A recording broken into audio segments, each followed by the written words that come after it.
Hello and welcome. My name is Dr. Roth, and this is Resident Evil 5 of the PC. In our last episode, we made our way through the oil field in search of Irving, and then he blew it up. So we went through a lot of ammo and such. So hopefully we can recoup some of those losses going forward here. So Resident Evil 5. We do have a file to read. Sheva Alomar. Listed within this file is a general background information overview of BSAA agent Sheva Alomar.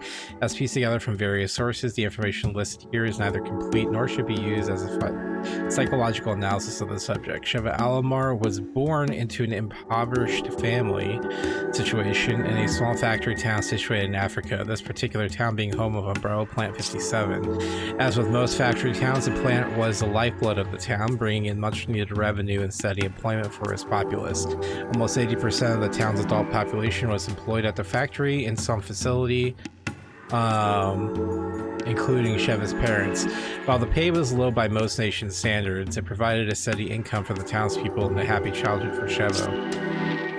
This happiness was short-lived, however. While only 8 years old, Sheva's peaceful life was brought to an abrupt end by a sound of sirens erupting for the factory.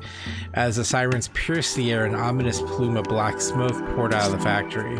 Even as a child, Sheva knew something was terribly wrong. With dread in her heart, she ran towards the factory. Arriving at the factory, she soon discovered the entrance blocked. In place of the kind old man who used to stand guard at the entrance, strange adults in protective suits were everywhere, their faces hidden by masks. Sheva could not understand what was happening. I realized years later that they were wearing anti-biohazard protective gear. They were part of Umbrella's special forces. She may not have understood the muffled voices emanating from beneath those masks at the time, but the assault rifles they leveled at her more than made their intentions understood. The country was not a very stable place to begin with, and near her town resided members of a large anti-government guerrilla army. Although only a child, Sheva knew all too well the violence that often accompanied with those guns. The adults in the village that remained were promptly executed by the gunmen. Alright. Sheva was spared the same fate thanks to the vigilance of the neighbor who was able to get her back to her parents' home unnoticed. Thus began the longest night of Sheva's life. Crippled by fear, she can only wait and pray for her parents' return. The night passed and a new day dawned, but still they did not return. As night on another day fell, she sensed a presence outside her home. Unable to contain her relief and joy, she ran for the door to greet her parents. As she swung open the door, crying aloud with joy, she was soon met with disappointment and confusion. For at the door were not her parents rushing to embrace her, but her uncle, with a look of shock and horror painted upon his face. His words crushed any hope she had left. "Your parents are dead. There was an accident at the factory."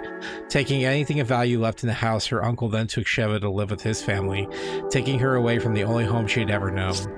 Her life with her uncle would soon be brief. Not only was her uncle's family extremely poor, but he also had 7 children of his own to care for. Even though Sheva was a blood relative, he probably never would have come for her if he hadn't thought he would receive financial compensation from the factory. That compensation never came.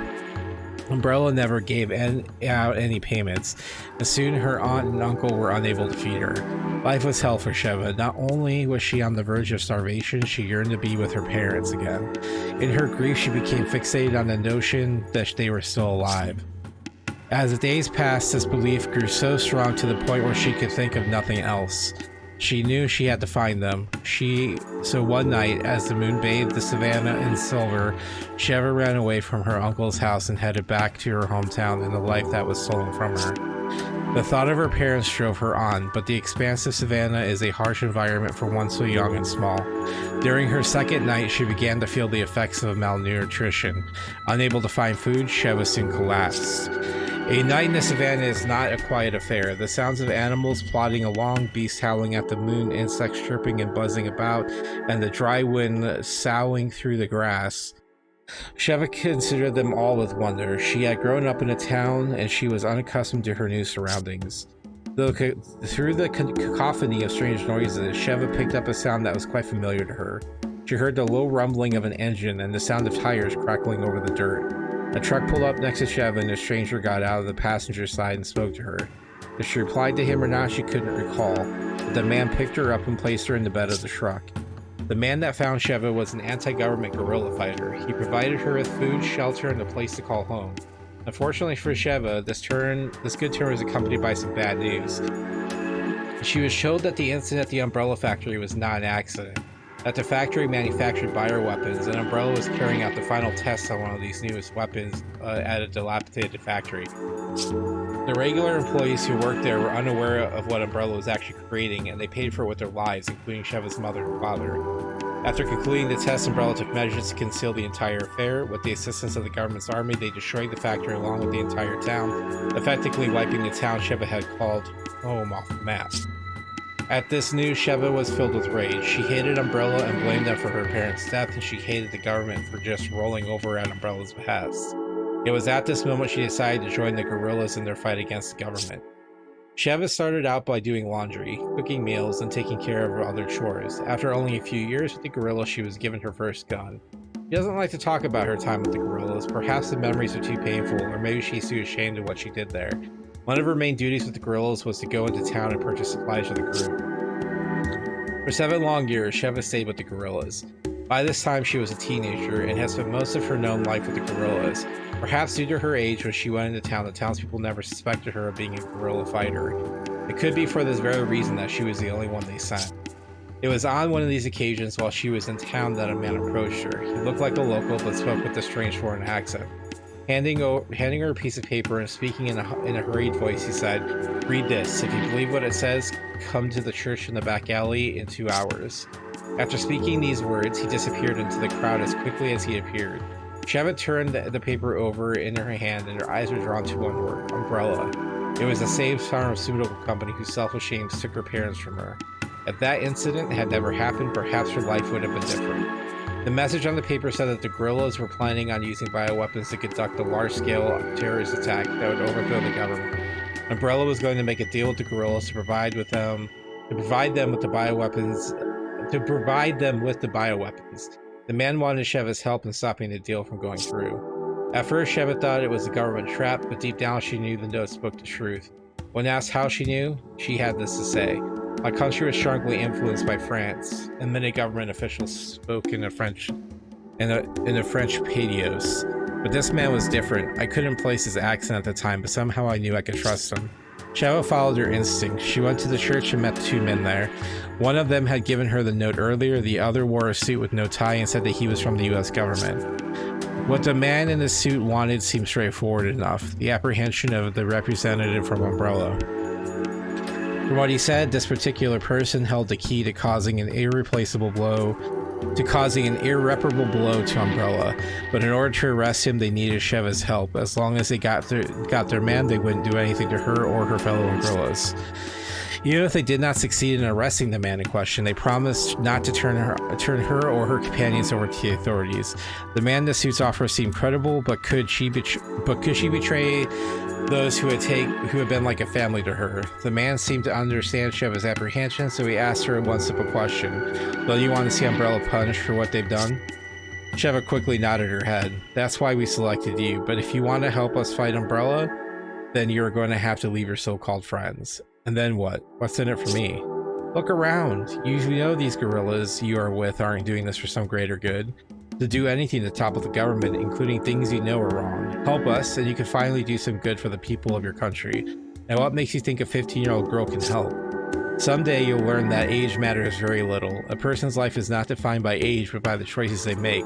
You have the chance to fight for something here that goes beyond just you, something that affects the entire world.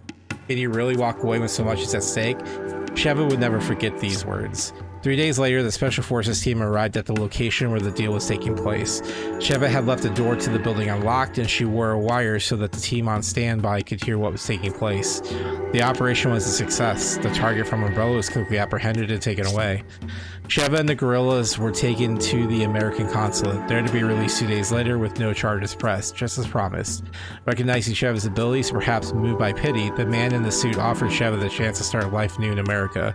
With nothing left in Africa for her, Sheva decided to take him up on his offer. Shortly after arriving in America, Sheva's high intelligence and drive quickly became apparent. She surpassed any and all expectations, even learning English to a native level in mere 6 months. Within 2 years of arriving in the U.S., she had enrolled at a university. After graduating with high honors from her university, her legal guardian, the man in the suit, suggested that she join a newly formed BSAA and help others as she had been helped. Umbrella and had already been dismantled many years prior, but Sheva had not let go of her hatred toward them and all others like them. After completing basic training, she was assigned to a unit led by Josh Stone. There, she trained with his unit for 8 months, learning everything she would need to know to survive in the field. After the completion of her training, she was handpicked to become a BSA agent. She's currently involved in operations throughout the world. I kind of want to say that, like, the man in the seat would be the one dude from Resident Evil 5. Resident Evil Revelations.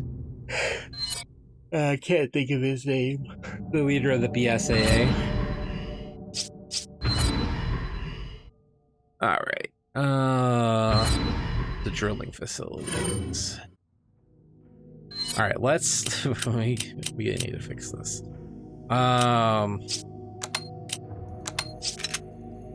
And upgrade weapons too. So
let's upgrade. What do we got?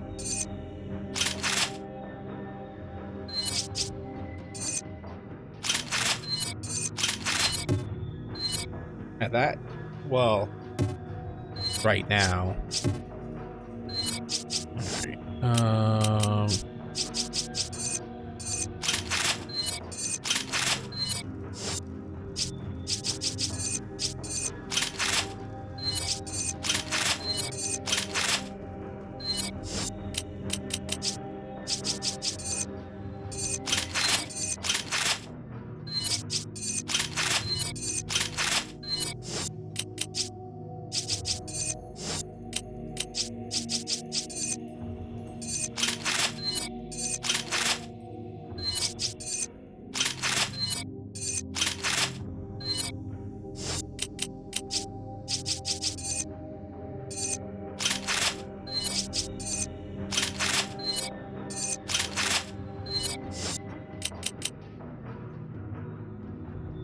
Okay, and then let's give that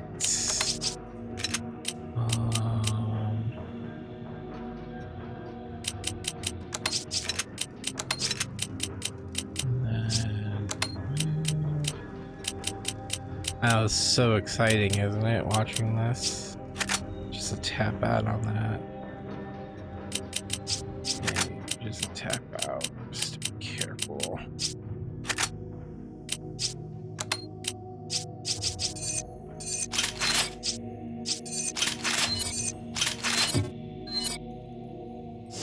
still have 50k too. We do need to upgrade these at some point, but actually probably shouldn't do this now.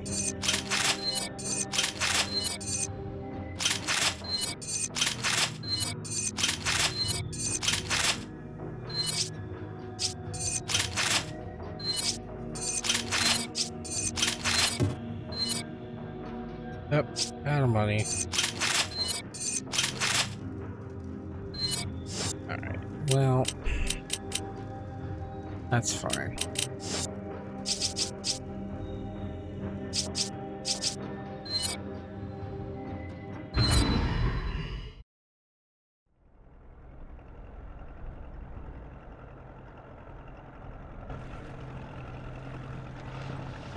What happened to Irving?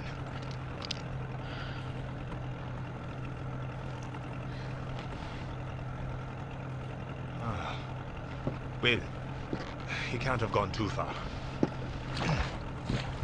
Josh. Thanks.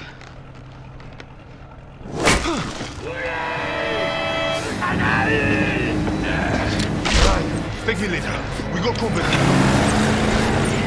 I'm on it. We got you coming.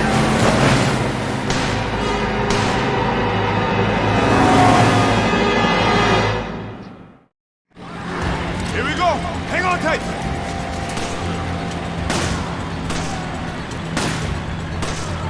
Nice work!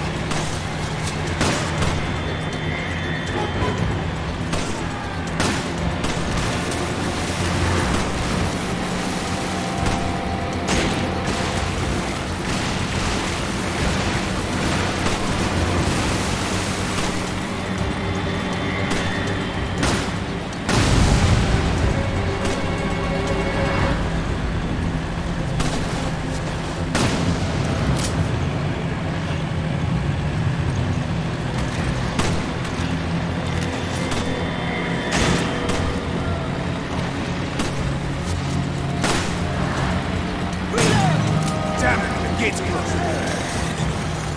Do what you two can do to get it over.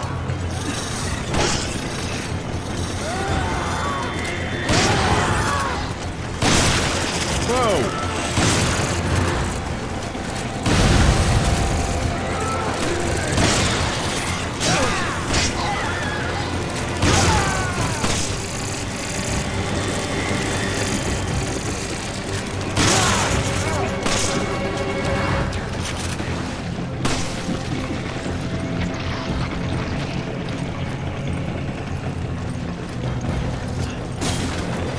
You grab it. Okay.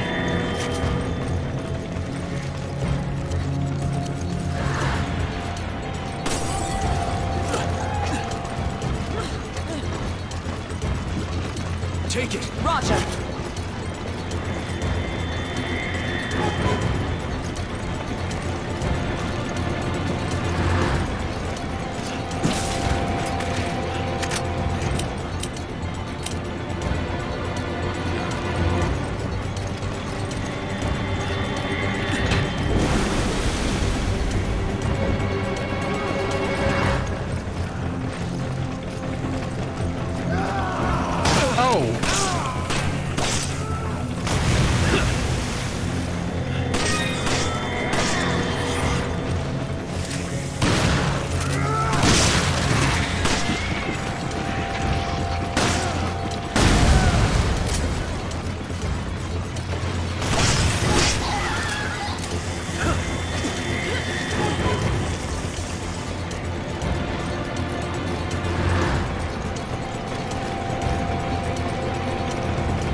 You grab it. Roger.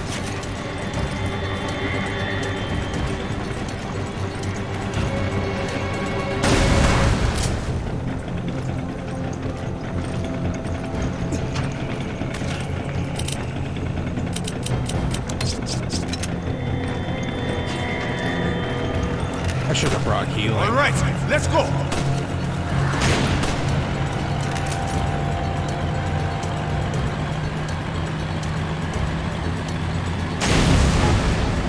Get down!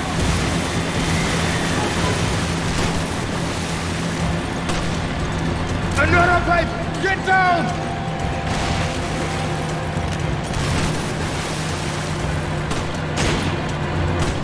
Nice work!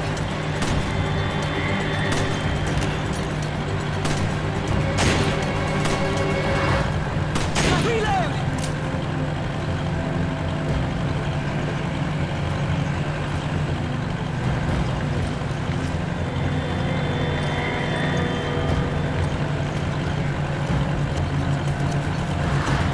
Another gate. Okay, you two know what to do. What we do? You grab it. Okay.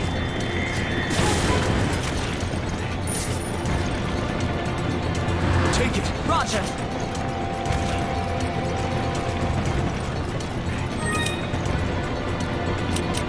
Don't worry, Sheva. I have a plan. Come on. Roger.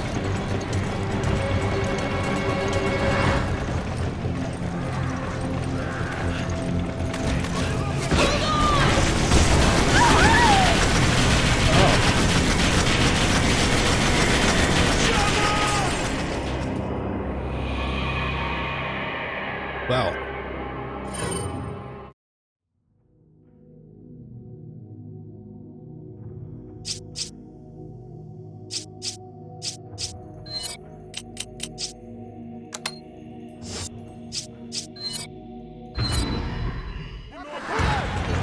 Which one did it drop me at? All right, let's go.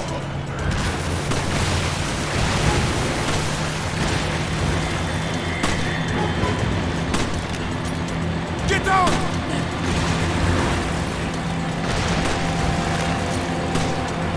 Another place! Get down! Nice shot! Nice work!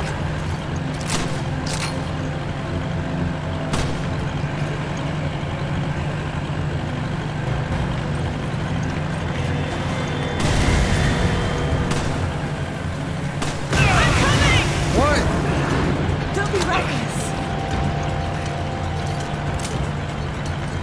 Another gate. Okay, you two know what to do.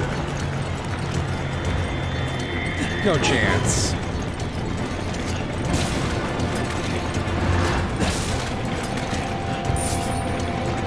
Take it. Roger. Reload!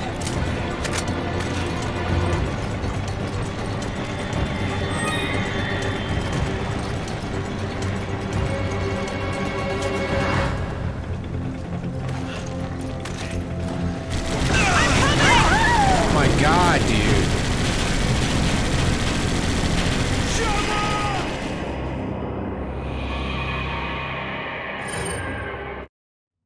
Those things just light you up.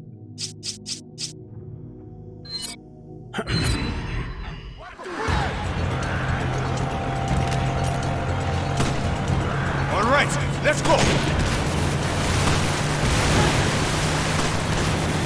Yeah, I don't know. Hopefully that saves that I got that. Get down!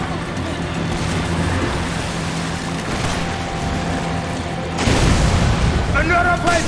Get down!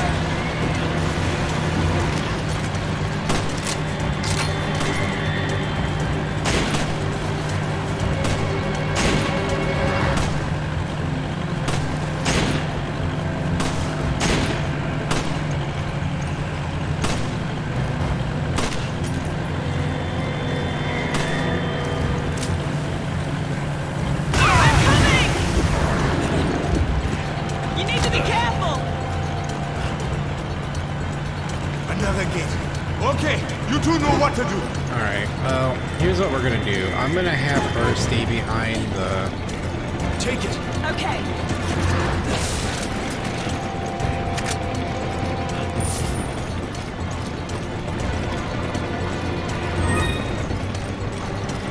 Come on. Roger.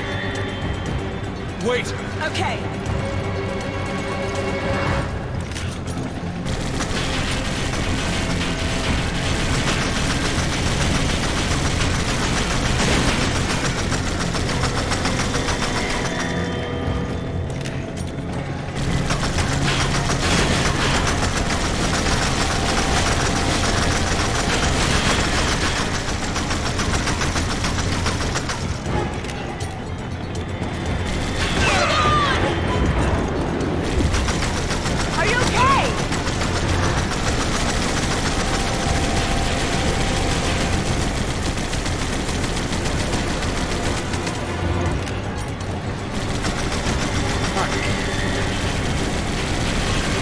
get a good break in between, but like I need to stop targeting the sky when I.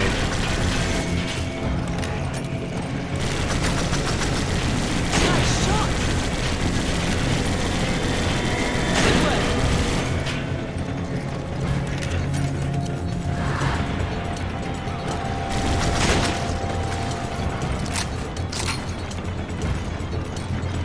All right.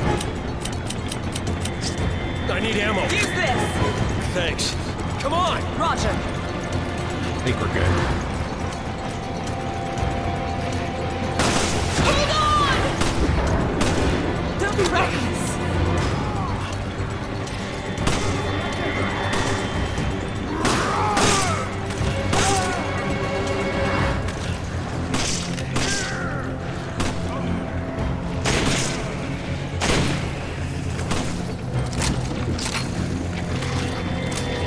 Good.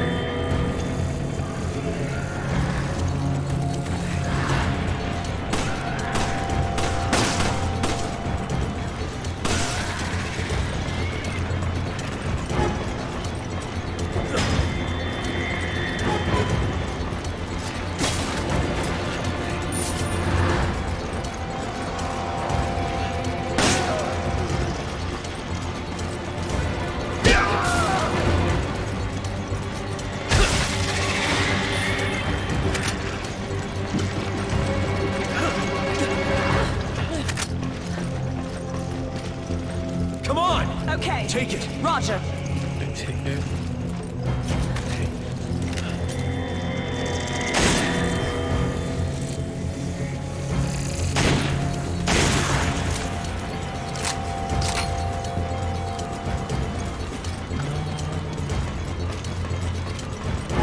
I do need. Come on, let's get the red herb.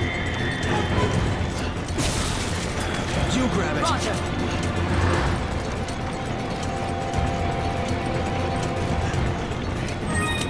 All right, stick to this. I owe you one.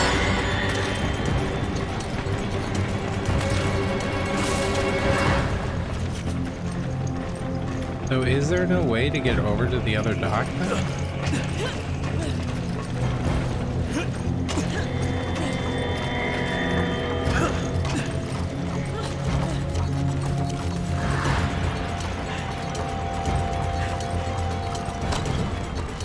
New shotgun. Take it. Roger.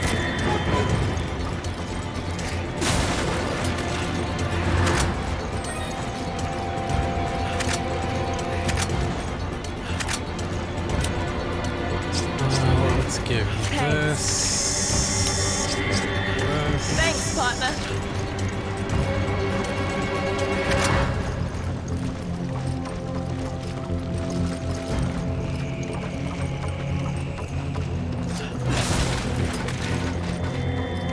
Come on. Okay. Oh, that's why.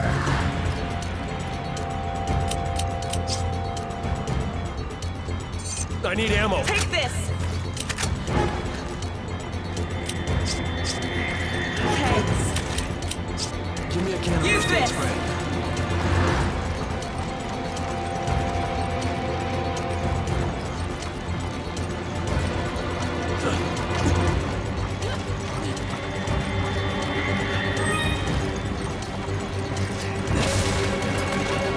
You grab it. Roger.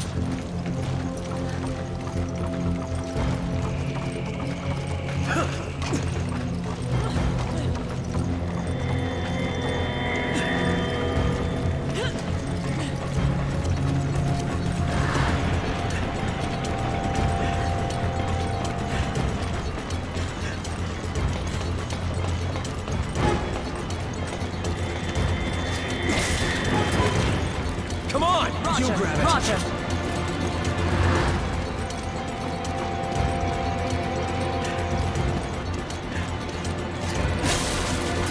Come on. You grab it. Roger.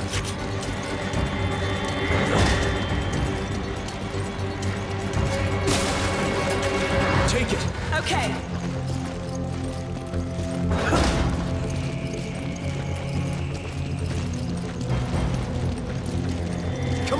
Okay. Man, we're You grab it. Roger. pretty much like chalk up here. Full of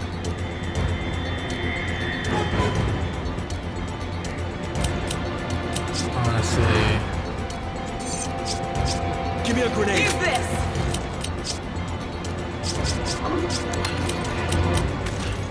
Give me an herb. Take this. Take it. Okay.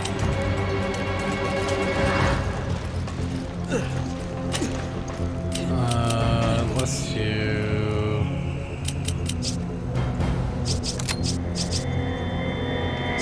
Give me an herb. Use this. Give me a can of Take first aid this. spray. All right, let's go.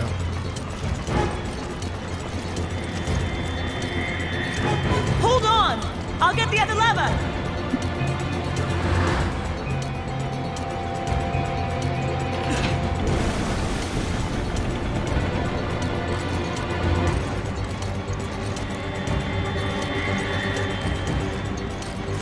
Oh, you know what? Roger. Come on. Roger. Let's go up.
Oh, that's right. We gotta blow up his boat, don't we? They're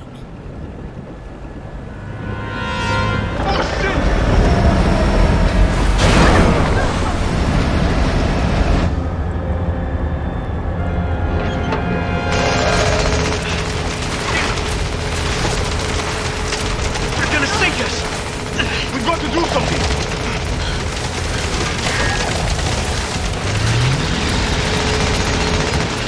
We gotta get aboard that ship! Hold on! Get ready!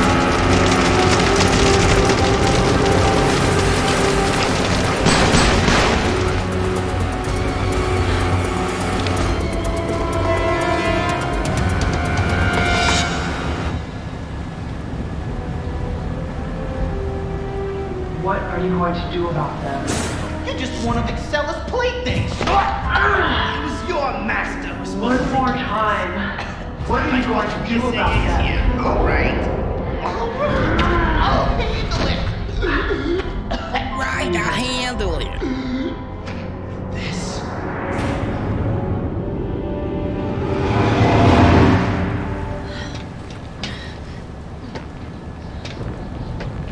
Won't you two just die already?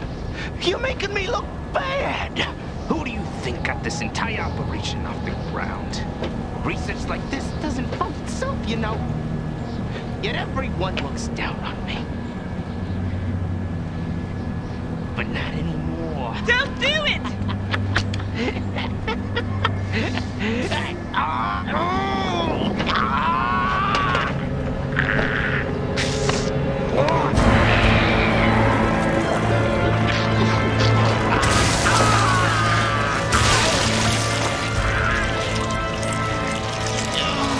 I'm far beyond anything you could ever hope to become.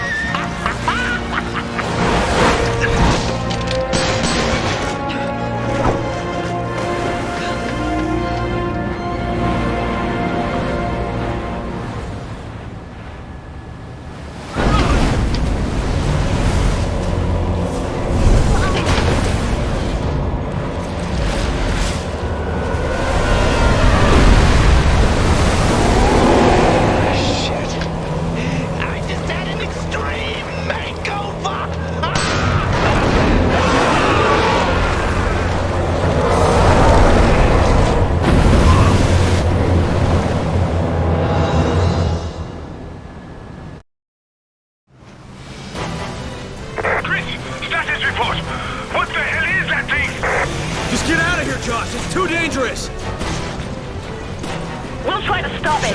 Roger. Understood. Just try not to get yourselves killed. Come on! Okay.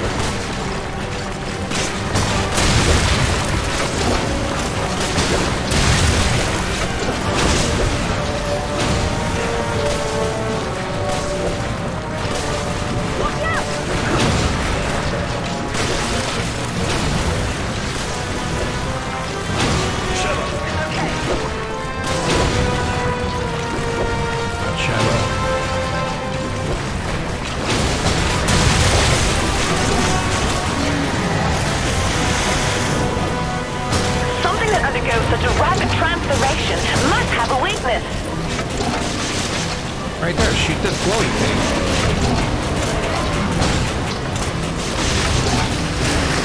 Good job.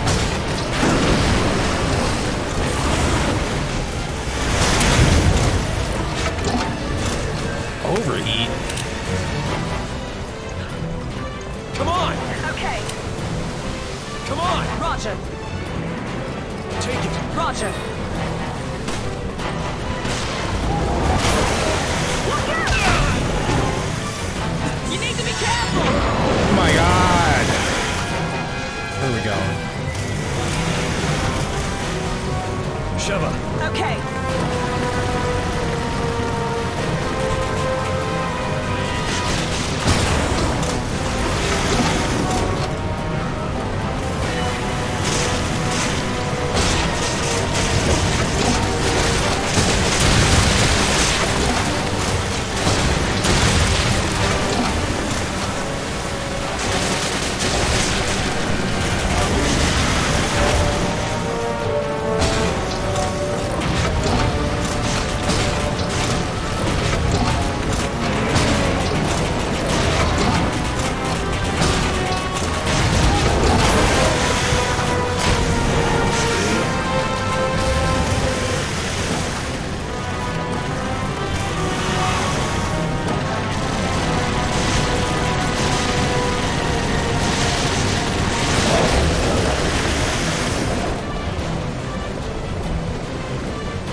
what you're planning to do. Damn it, Stella! I guess I wasn't worth the good stuff. Excella? Where is this facility? Answer me. What is the Ouroboros project? BSAA! Wow, you two are just on top of everything, aren't you? The balance of the world is changing and you're completely oblivious to it. What's changing? What are you talking about? Is it the Ouroboros project? Is that it? No one can stop it.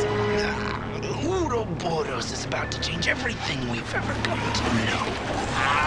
Chris! Chris? You're Chris. What's so funny? How do you know about me? All your answers are way ahead, Chris. In that cave. If you can survive long enough to get them. Italian's not so bad, but it's not gonna change anything. You're still screwed! We're wasting time here. Chris!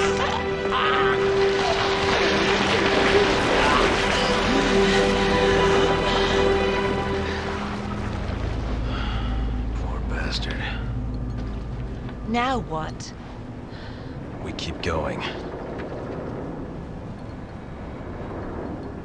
Yeah, we got a cool new boat. Who's been driving the boat?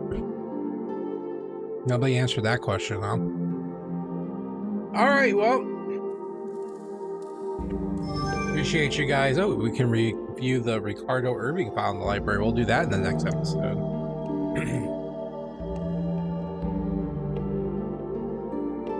Alright, friends. Well, hey, I appreciate you hanging out with me. I hope that you're enjoying the playthrough. I do appreciate you guys stopping by, as always. It means a lot to me. Other than that, stay safe out there. Stay true to yourselves, follow your hearts, and I'll see you in the next video. Bye bye.